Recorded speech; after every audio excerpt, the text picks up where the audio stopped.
Chairperson Rachel Arenas, ma'am, may hapon. Kauban ako sa gobyerno, ako mga minahal nga kababayan, o happy anniversary sa inyong ika-50 your existence as a local unit. Hinumdum pa ko pagkamatay sa akong papa. He was the governor of one big Davao, a huge province.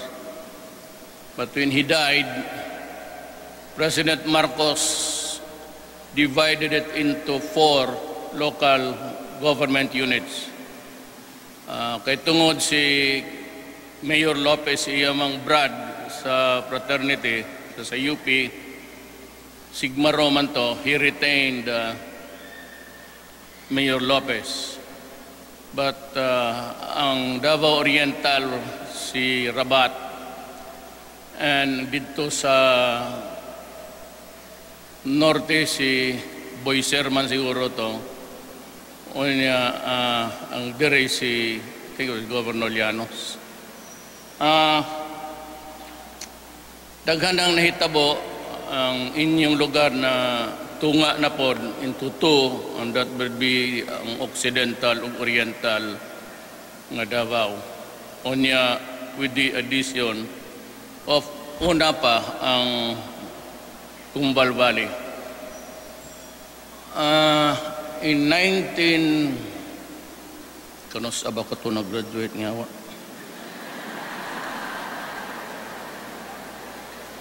I remember that I was brought by my father. Daghan ming na expelled ni adto. There were 4 of us. One is eventually he became a soldier. He was also a son of I think Philippine Constabulary, si Rodolfo Garcia. Yeah, si Tamayo, who was the anak og dentista sa Santa Ana. Unya si Tikboy sa Bansalan. We were involved in a inom lang god kaning pare. It was Irocos and we were all expelled. I remember gidako sa akong amandre sa Corieso. Diha na ko ni graduate sa akong high school. Diha po ko gapuyo sa Brothers of the Sacred Heart. Motong mura po ko og brother.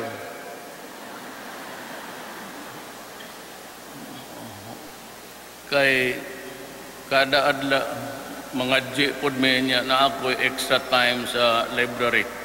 You know what? They were appalled, ang mga brothers ba nga wala ko'y nahibawan. Baka kung sige buhat sa mga brothers ako, I was told to memorize the dictionary. And I had to use a word in 3 sentences of the different tenses. Na ay past, present, future perfect, o anak ng... Well, anyway, I was able to recover sa akong mga lapses sa bugok way natunan. But the extra years took me about 7 years to graduate high school. Dire na kita ni Doresa, dire na may tanan kanang secretary karon sa peace process. I am very thankful for my education. There is Brothers of the Sacred Heart. They were French-Canadian. The 4 of them mga pukpok sa amo. And of course, the late Mayor Llanos noon, this was just in a municipality. He was a friend of my father. My father was also a Jago. He was a military man but assigned sa Jago. So after the Cebu liberation, they decided to migrate to Davao kay sila man tong nagdemanda sa mga collaborator sa Cebu. So tanaw nila maglisod sila og Silianos may gidakop ng papa na ako mo'y nagdemanda as collaborators. But they were subsequently freed by a general amnesty declared by the United States. Well, anyway, tipay kong dako nakaabot og 50 anyos. I was here maybe in murag kadugaya ra pod sa inyong inyong anniversary. About that time, I can hardly recall. Marami kasi akong iniisip ngayon. And, may I talk first about the importance of what's happening to the nation. Ako ba, kung itong away na ito would involve the MIMN, I could very well understand. And still, I would really insist in just talking about peace. Ang historical motivation kasi nitong MIMN, and it started in the late 70s. Ang ilang manggong tunong was the rising nationalism of their territory, which is Mindanao. Long before Magellan arrived in Leyte, with of course bringing Christianity, gunpowder, and the rifles at that time, they were called muskets. Ang Islam was already thriving in Mindanao ahead by almost 50 years. The Muslim scholars would place it at about 70 or 80. But when I was a congressman, I did some reading sa archives ng Indonesia and of course subsequently sa Malaysia. So I was able to figure out how it came about the Malay race, kitang tanan, Malay manta, Indonesian, Malaysian. And the only thing is that half of the Philippines at that time, well, Visayas and Luzon, was not as yet cultivated by the Moro of Mindanao. So, wala pa kaayoy religion nga ni sulod. And at that time, dala-dala na ng Espanyol yung Christianity. I do not have anything against religion, but we are a product of colonialization, imperialism of the Spaniards and the Americans. And if I may say so, with due respect to the leaders, religious leaders around, pati yung mga kargado-siradong, we were also brutalized. And at that time, whether you like it or not, you have to convert, or you are the same. Pareho rin, any other conquering tribe. So most of the Filipinos converted to Christianity at that time because we were at the mercy of imperialism.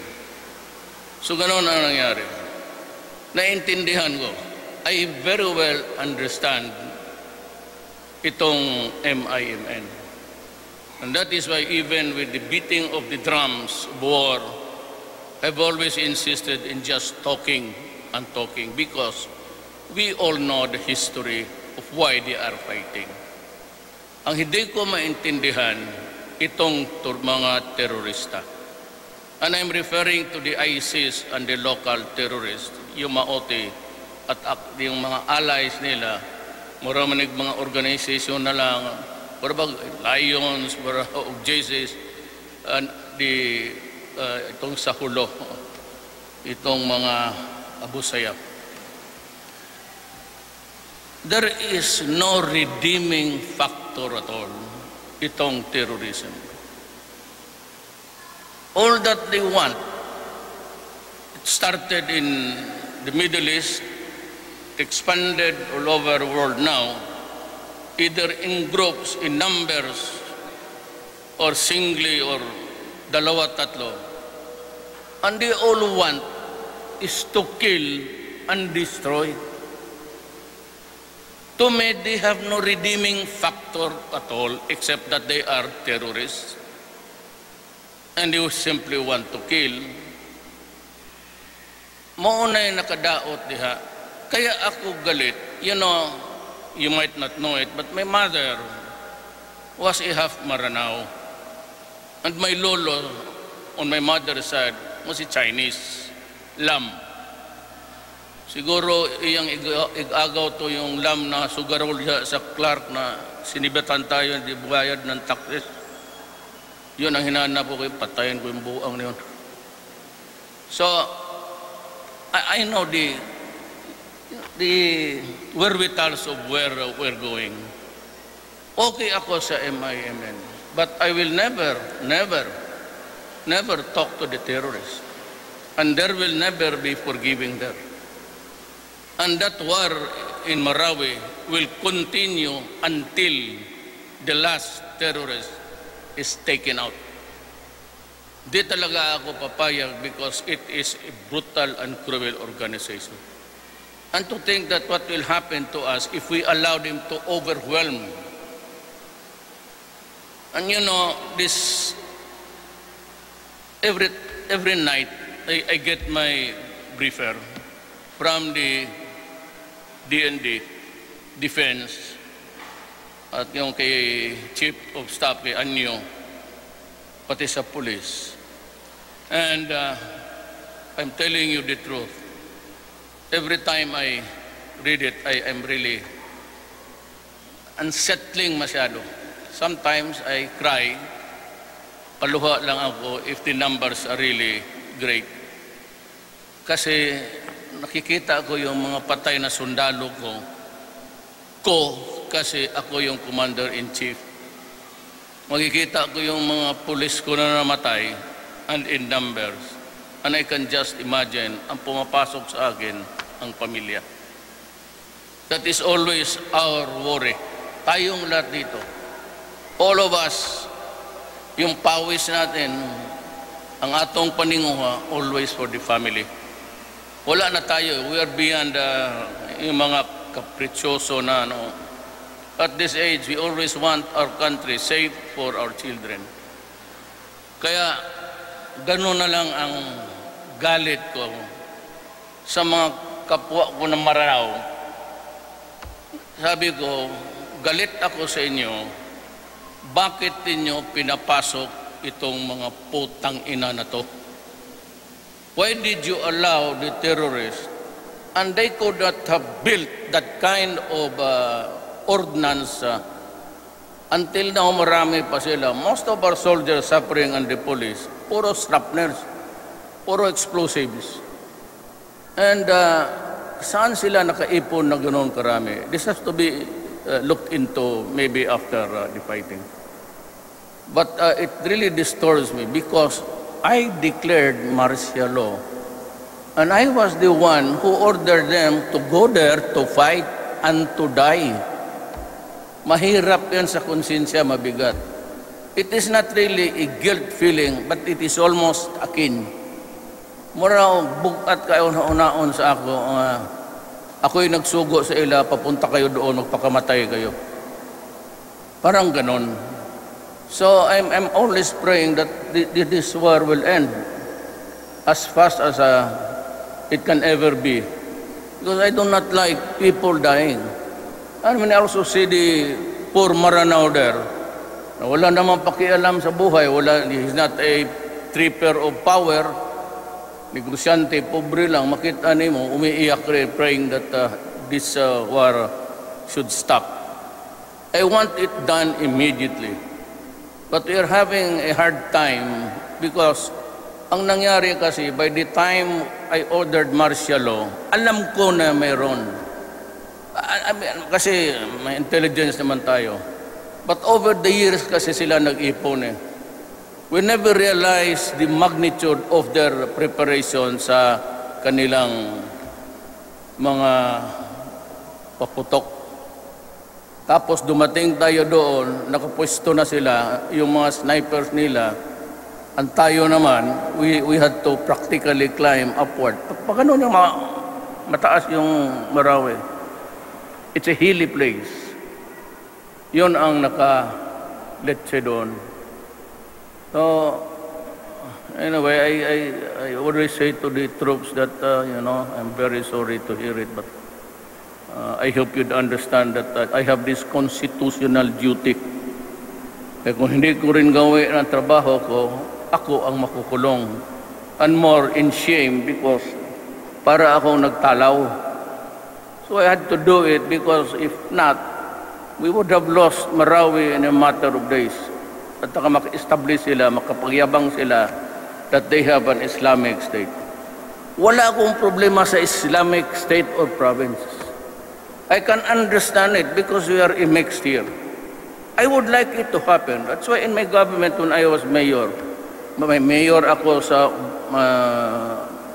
deputy mayor ako sa Maranao, Maguindanao, Iranon, Davao, itong mga Kagan, Sama, Tausog, pati yung mga Badyaw. They had a deputy mayor because I thought that it would be good to be a participatory democracy. But that's why I had no problem Davao now. Look at Davao now. If you read yesterday's papers, and if you heard it yesterday, sorry, Davao got almost the highest, Davao City, 9% pinakamataas domestic. Kita mo sa Davao, ilang building, hindi ka lang mapunta doon ng 2 buwan, may manakita ka ng... So Davao has progressed a lot. Pero ang pagdala ko sa Davao, well, it's always also a subject of public scrutiny. And so I have this many cases of, alam ko, hindi ko gawain ng ganun. Wala kasi mangyari sa ating bayan. So when I was mayor, kakakaano lang natin sa crossroads ng martial law pati, and sadly also, I was a prosecutor at the time, that every time Dick and Harry, kung sinong sa Juan Pedro na ingon siya na sa masa siya, was given freely a firearm. And I will tell you now, we were producing politics inside the metro sa police, which we call Davao Barracks, ang tawag natin dyan. Kaming tayong Davao. But we were making it because we wanted to put an end to the insurgency. Pagkawala na sa mga NPA sa Davao, kasi ako na yung nag-mayor, kinausap ko sa kanila, go out of Davao, find another place for you to... Ang pumalit, yun namang mga gangster. Yung may mga... Ano ang ginawa nila doon? Magpasok sila sa bahay, kasi yung ministro ng protestante na puti, mag-istambay sila sa bahay. Na ngayon, kung may pera ka sa bangko, I don't know if it's still true now, you cannot withdraw more than 50,000 per withdrawal. Kung maghingi sila sa iyo ng 2 million, so how many days yan pabalik-balik mo? In the meantime na you are not able to complete the payment, they stay in your house. Then they rape the wife, then they rape the child, then they rape the helpers and everybody else. Kaya kasabi ko, ang gulo nito from the NPAs, nandito naman itong mga putang inanto. So I made a declaration. So sinabi ko, go out of Davao City. Do not destroy my city. I'm trying to build a city for our children. Huwag mong sirain kasi pag sinira mo, papatayin talaga kita. Sabi ko, do not destroy the youth, our youth. Kasi yung mga anak namin, kailangan namin yan pagtanda namin. Kasi di kami mayaman. Mayroon lang kami ngayon, may sweldo. May 1 year sa hospital siguro, lahat ng medisina, kaya ko. But after 1 year, wala na yan. Mahal ang medisina, ang kwarto, tagpilang bayrani mo, nilibo. Kung mga anak natin sira ang uno, who will feed us? Kasi mahot yung mong lugaw. Who will buy your medicine?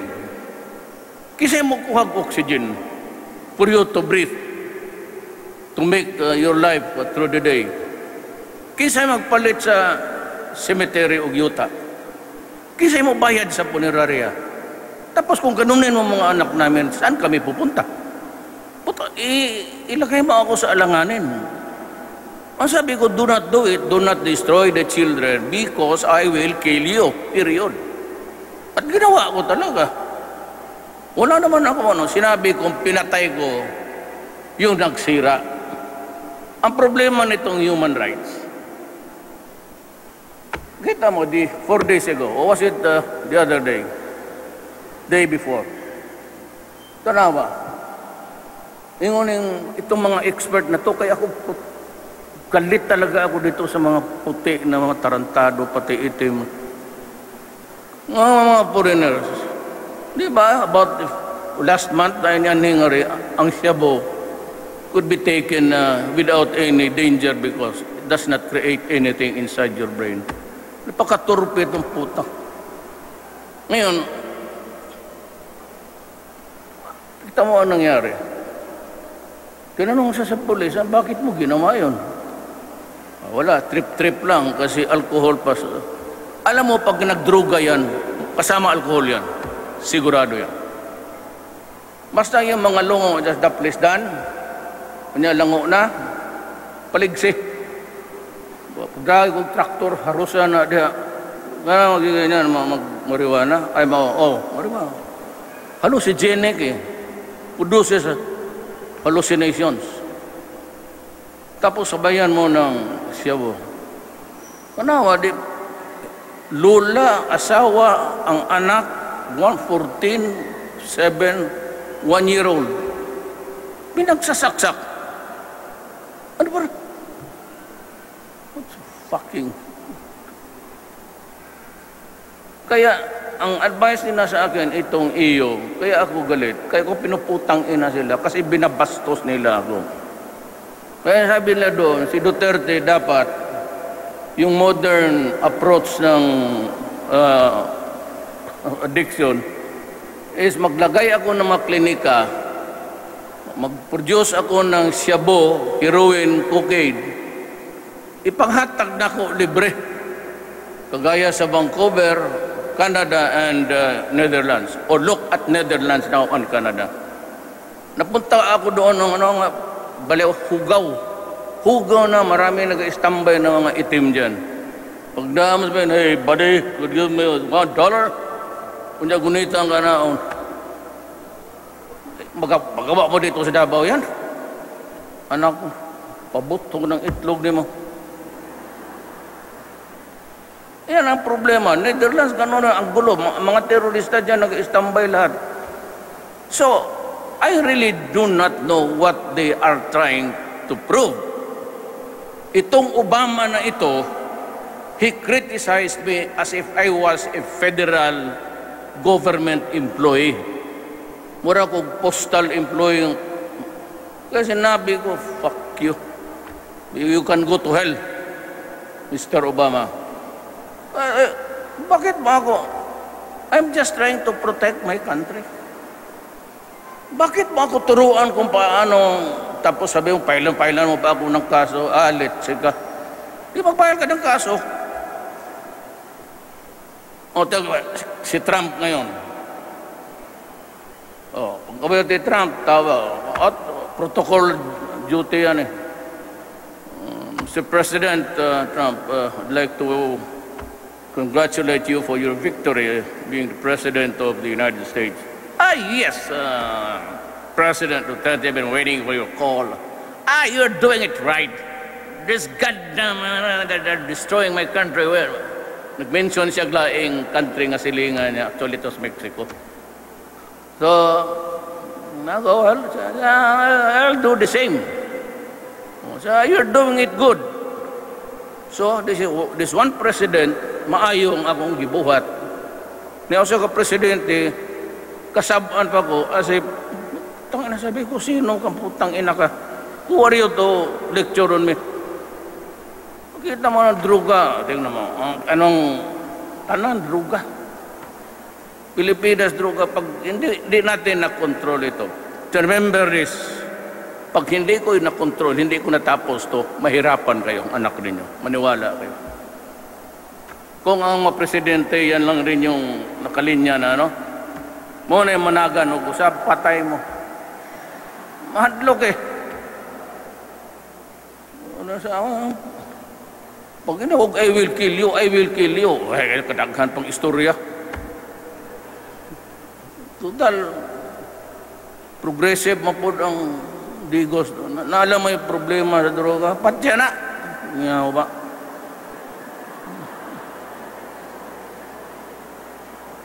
You know, give me a reason. Bakit ako kulungin mo? Is there a law which prohibits a president or a mayor or governor for that matter to say, do not destroy my country, city or province because I will kill you? What is wrong with that statement? Do not destroy the youth of my land because I will kill you. What is wrong with that statement? Tell me. Ay, ko mga iyot, mga bugok iyot. Turuan pa ako. This guy has been heard saying that I will kill you. Of course. Kaya sabi ko, I will run this country in accordance with my oath of office. Wala na yan. Pag Marcelo, Duterte, Marcelo, kanusa, pagkanitang tango. Shut up. When the military and the police will tell me, Duterte, it's time to lift martial law because everything is safe already. Okay. Because in the first place, I did not do it on my own volition. I was in Russia, in Moscow, when pumasok yung balita. Ang tanong ko lang sa ila, in fairness to the military and the police, what they answered me was this. Kung tawag nila sa ako, mayor, I do not allow them to call me president. Mayor, the situation is critical. Pati yung mga civilian namamatay na. You know, magsabi ka your critical condition, tapos sabihin mo, hindi man critical condition, yung mga maro dyan, may nila, latatad, mga ulol. You know, your estimation of critical is not mine. Ako as mayor, as a prosecutor, as a congressman, I have my standard kung ano yung critical. Yung critical ko, baka sa iyo hindi. But I take care of a country. Why you're just a fucking idiot there talking nonsense. So, ang sundin ko yung angin. Nung sinabi na, sir, critical, sabi ko, tell the executive secretary that I am declaring martial law to protect and preserve the Filipino people. Alam mo, sa totoo lang, yung constitution, yung papel that martial law will be declared, kagaya rin yan sa military pati po. Papel yan, wala yan. Dito yun. That I will serve and protect and defend the Filipino nation. Yun lang ang sinusunod ko. Wala na akong, ayaw mo ng martial law? Shit. So be it. You don't like it? Fine. Totally, di naman ako. Why should I enjoy declaring martial law? For what? I won by 6 million. So what's the problem? But you know, you do these things sa marami itong mga terrorista, killing, beheading Christians and Moro alike. Gagot no. Ay, wala akong patawa dito. Now, say, when is the time to leave the martial law? Then I will ask the military and the police, is he safe now? And if the chief of staff, pati yung PNP would say, everybody would be safe and it's okay now. Ilif ko. Otherwise, it's not dependent on the whim na punta sa Supreme Court. Maniwala kaya ako, tingin ko magulo pa, palif mo. Hulihin kita. Pasok na tuloy kita sa kulungan. Bagong ipapasubo ng lalo na bayan ko. We can talk of anything else and make compromises maybe, but not when the interest of my country is at stake. Di talaga yan. That is not negotiable. So yan ang, pumunta ako dito kasi, Governor, because I had to pass this message to you so that you'd understand. Sabi ko dito, sabi niya, maggabian na ta. Ayun, gabi na. Narinig bat akong chopper. Lupad man ni gabi eh. Pero mahurog po ni gabi eh. Parihurag punta gabi eh. Parihurag mo na. Mas klaro lang sa adlaw ang paglambo sa imo. Gabi eh, mo piyong ko lang. Kung kasi gabi eh, take off ta.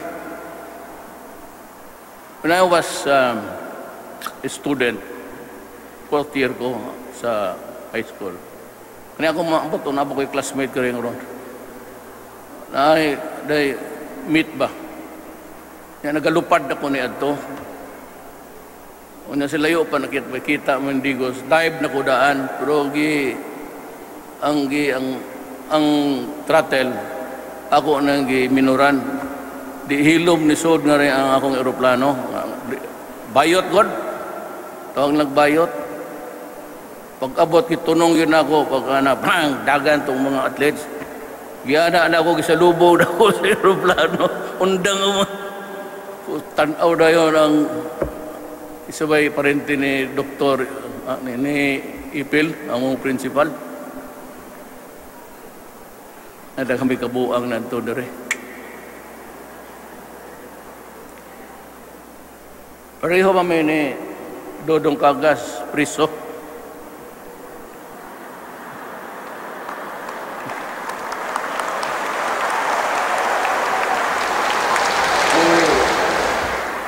Ang kaning modern kayo ning Digos, ang inyong stop and go, usara may kanang kanto dia nangpong pananagkron, nangpong. Na restaurant dia nangpong, gamayng dan.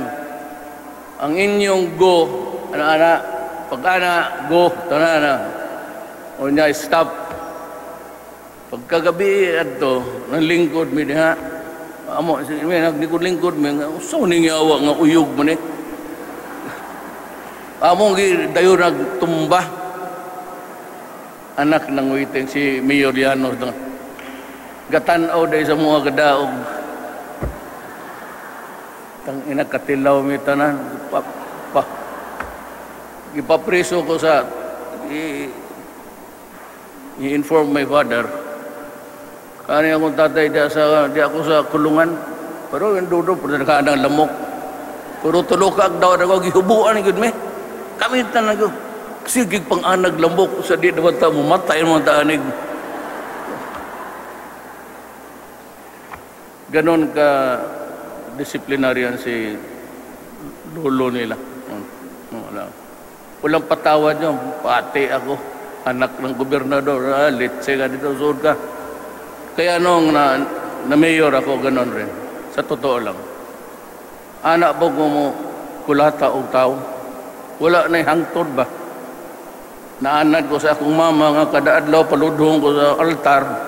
Di samot. Mama na ko na ito, anak ko, kada hapon halos. Tanaw ko sa altar si Hesus Kristo na anak pa man ito. Yan naman sa Kristo, Father, forgive them. Pero punta ka sa bahay namin ngayon, ang si Hesus Kristo nakagano na. Kasi ako naman ang kausap niya palagi noon. Sabi ko, pareha talaga tayo, swerte pare.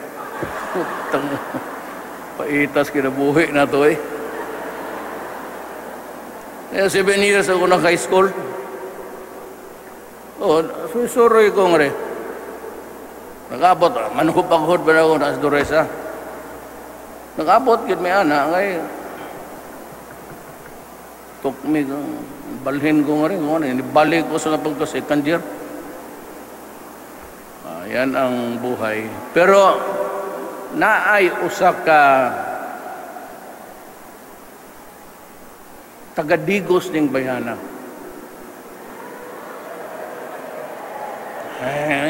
Pagkuwat una mo, gara. Taga-Digos ning bayana pero perting gwapaha. Pareho da sa inyo. Ila-ila taon niya. Maniapon tang tanan. Kitara, ayaw na lang kapila. Namin yung restaurant nga rin nga arang-arang. Puro tuhod pa imo nga. Ang iyang, nagtrabaho siya sa Amerika karon, si nurse. Ambot na. Kasi nakailan ninyo, ang pangalan niya, it's pronounced as Leah. Gilea. Leah. Pronounced as Leo. It's not Leo.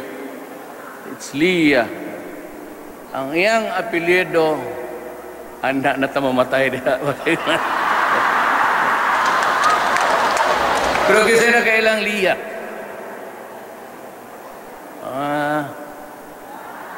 Tiya ka siguro rin, kay gwapa ka man. So, muuli ay man siguro to. Gwapa yun. Sa lahat ng babae na kilala ko, sa totoo lang, walay hambok ko kung siya nga rin. Ang dili to mestiza, pero siya pinakagwapa sa tanan. Ganda talaga ang mukha.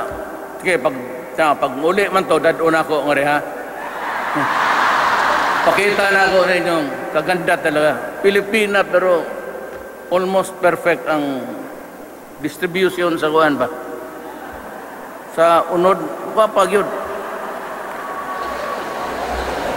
Kaya mo daw iyang bahay. Dia Sardos Rizal. Ingnan niya sa I love you.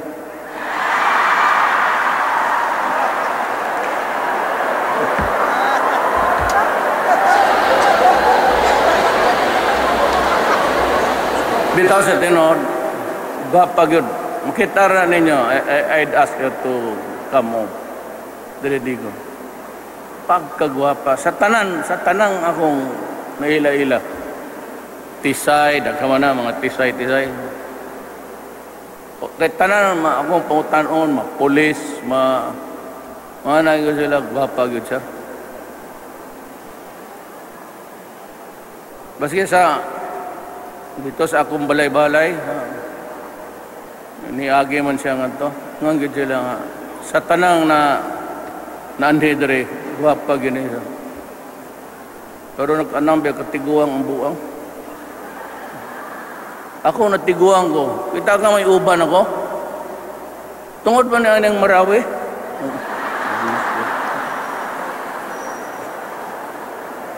Galit na galit yan eh. Galit ko, bakit nila pinapasok itong mga terorista sa Pilipinas? Ulul. O di na ko magdugay kay... Pero I can spend time. If you ask questions,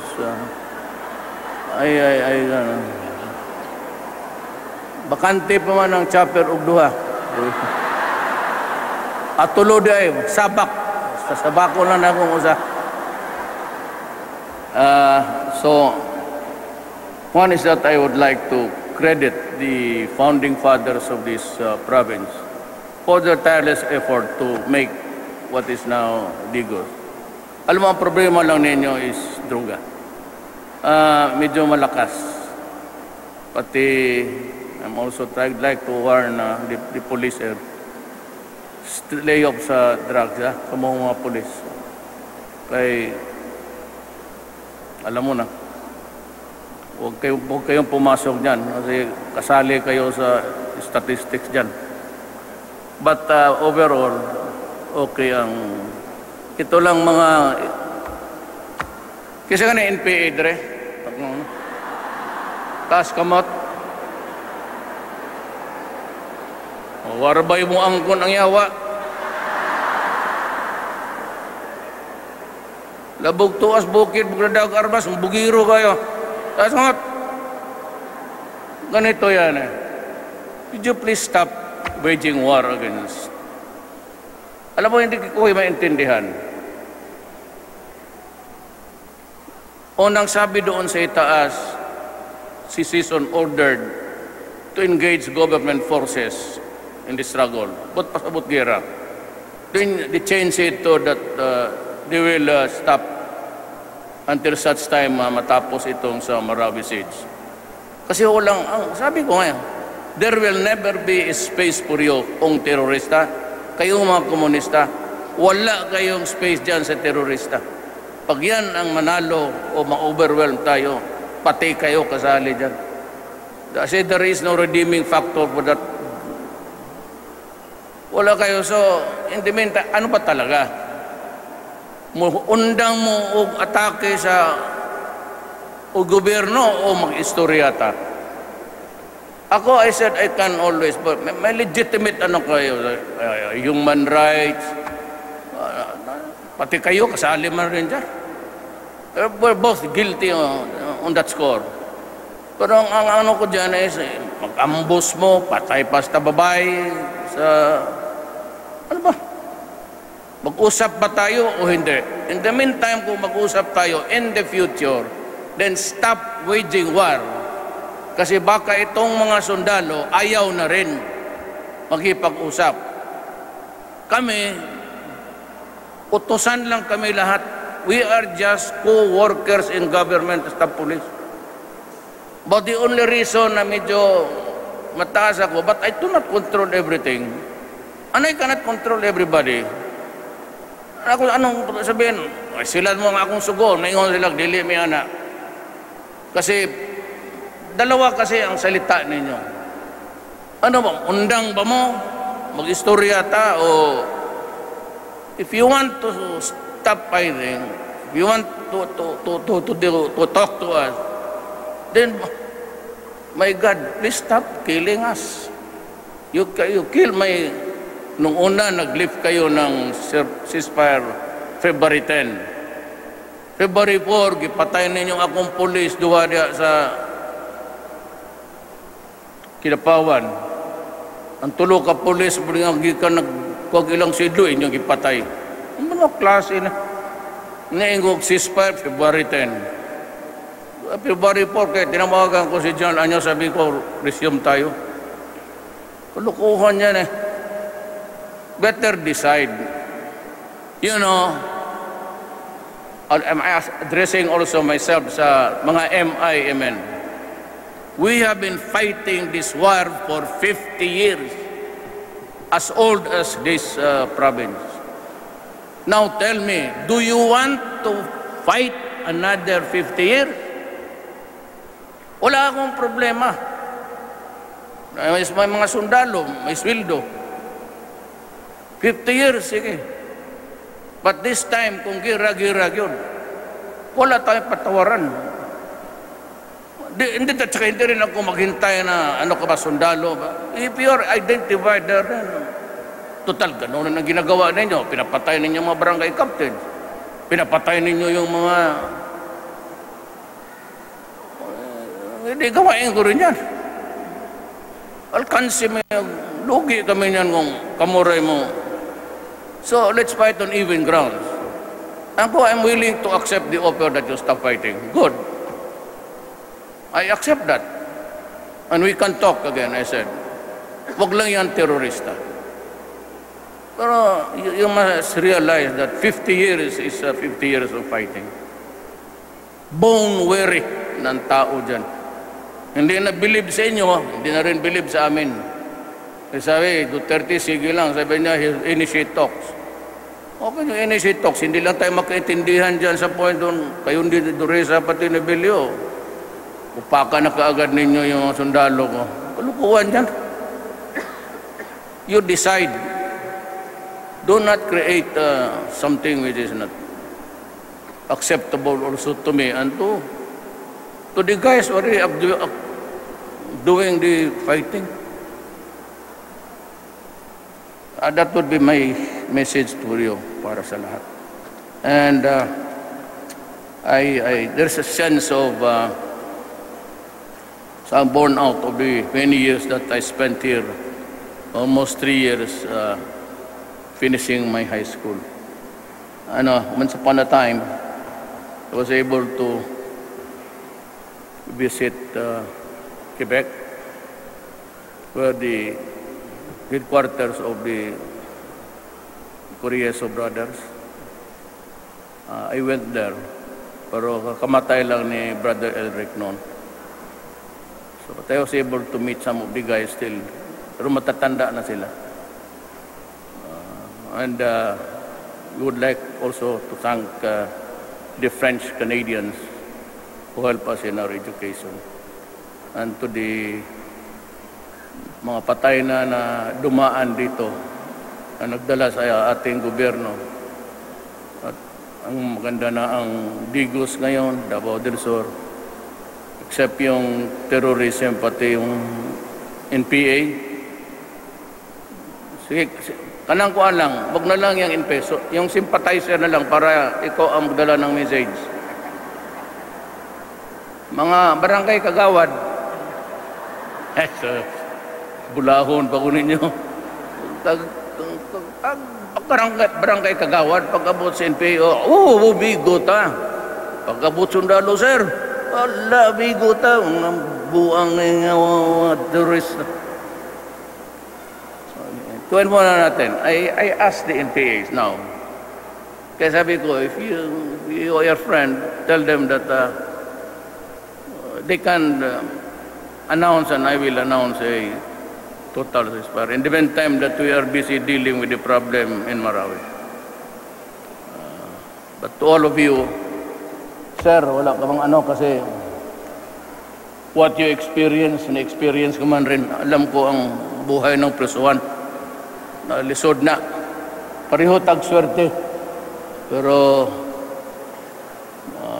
swerte ka kay si mama ayaw mamaguan bukutan. Kaya salbahe ka pa, dugay ka rang napatay. Patay, may ganyan si...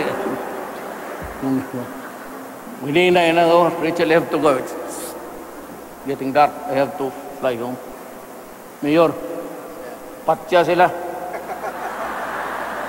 Kanya, kano sa'yo mo, birthday, Mayor?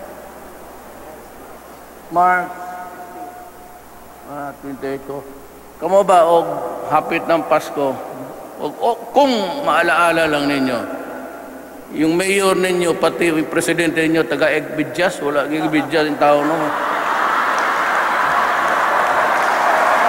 Wawe,